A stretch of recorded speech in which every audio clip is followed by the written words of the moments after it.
More Week 15 start-sit calls next on Fantasy Football Today in 5.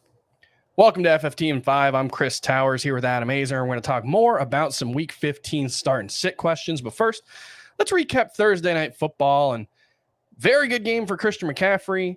Very good game for George Kittle. Everyone else, not so much. Oh, Brock Purdy? Okay, yeah, the Brock Pot had a great game. And I guess we'll start there. How are you feeling about this 49ers offense with Brock Purdy at quarterback? 26 pass attempts, 217 yards, 2 touchdowns, very efficient. That's what we've seen, but also, not throwing the ball a ton, throwing a lot to Christian McCaffrey. Do you think there's enough room for Brandon Ayuk and George Kittle to both be fantasy relevant moving forward? Man, not if Debo plays, but considering that's probably not going to happen during the fantasy playoffs. Yeah, I'm not convinced.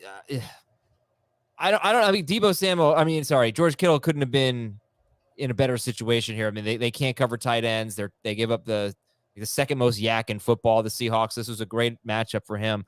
It's like you look at the final numbers and it's great, but under the hood, process, getting there. Yeah, 5 targets. Like, you love 2 touchdowns, 93 yards, 4 catches. He's probably going to bury me in one of my leagues that I was going up against him. But right, like 5 targets. Last time he had a game like this, he followed it up with fewer than 6 PPR points. So I'm not entirely convinced. They're going to be very, very conservative offensively, though, and they're not going to throw the ball downfield much with Purdy. It's going to be a lot of McCaffrey, and really, I'm very disappointed in Ayuk. I think I was recommending to start him. I think you got to sit him to get Washington next week, and it's just going to be probably a run game for them. On the Seahawks side, I mean, it's the best defense in football probably, so Lockett and Metcalf not having great games, Geno Smith not having a great game. Not terribly unexpected. Actually, Geno Smith ended up with a fine fantasy game, like 15 points. Not great. Kenneth Walker, how are you feeling about him moving forward? 47 yards on 12 carries. Kind of salvaged his game with that long catch late, 33 yards. Got him in the positive. He ended up with 32 receiving yards on 4 catches. But how are you feeling about him? This game was never going to matter for me with Ken Walker, honestly. I'm going to start my Seahawks next week at the Chiefs. Lockett, though, if Lockett's out, because he left very late in the game, if he's injured, then I probably won't start Geno Smith. But I think they're going to bounce back. I never expected much. So I'm feeling good about Ken Walker. I'm glad he got back out there. I said to sit him. He ended up with about 11 or 12 PPR fantasy points.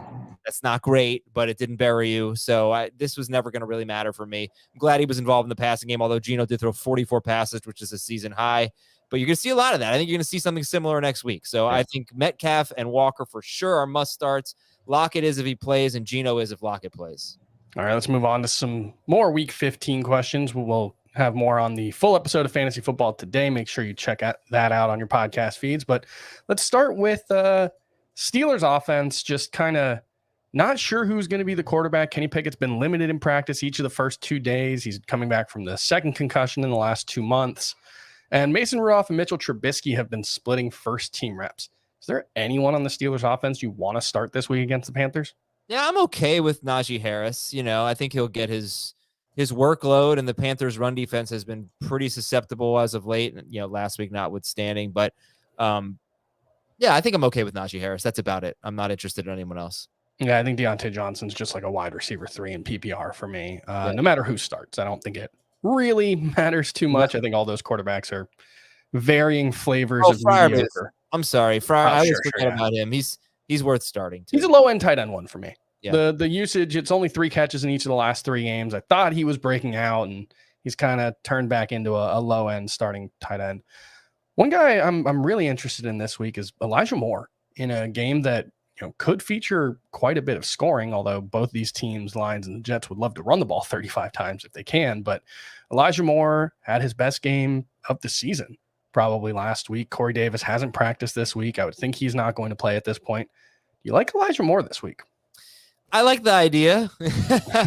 I don't really want to have to rely on him. Honestly, if Brandon Cooks and Corey Davis and Nico Collins are all out, I'd rather have Chris Moore than Elijah Moore.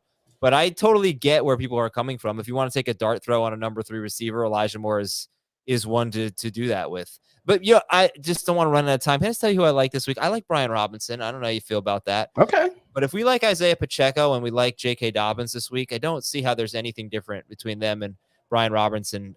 He's had I think 18. If anything, carries. we've seen more games where Brian Robinson, even when Antonio Gibson's active, we've seen a couple of games where Brian Robinson's gotten to the 20 carry plateau, which I think has Pacheco gotten there yet? If so, only once. Maybe once, right? Yeah. Dobbins hasn't gotten there, and they all have great matchups, so they all might. You'd be happy if they got you 2 catches, if they might do that. So I just want to say I really do like Brian Robinson this week, and you should. I'd start him over Najee Harris, for example. What about rank these 4: Dobbins, Robinson, Pacheco, or a Dolphins running back? Jeff Wilson was added to the practice report Thursday with a limited practice, so we don't know if he's going to play. Let's say he doesn't. Raheem Mostert, J.K. Dobbins, Brian Robinson, and Isaiah Pacheco. How would you rank them? I'd go Pacheco, Dobbins, Robinson, Mostert, and they'd all be very similar, and I wouldn't be surprised if they finished in any order, so you could rank them however you want, but I'd go, Pacheco, Dobbins, Robinson, Mostert. All right. Funny enough, I think I might have Mostert ranked highest to that group. If Wilson's out, I think that's the key. If Wilson does play, then just steering clear of the Dolphins' backfield if I can avoid it. So I might, you might be right about that. I just they don't run the ball. Yeah, and the Bills, are it's a very tough matchup. Yeah, not that bad, but. You know what? I think most. No, I'm going to stick with it. I thought my powers of persuasion. It was close. All right, that's going to do it for FFT in 5. We'll be back on Saturday with some beat the waiver wire targets for Week 16. We'll be back on Sunday with the latest on the injuries you need to know about. See ya.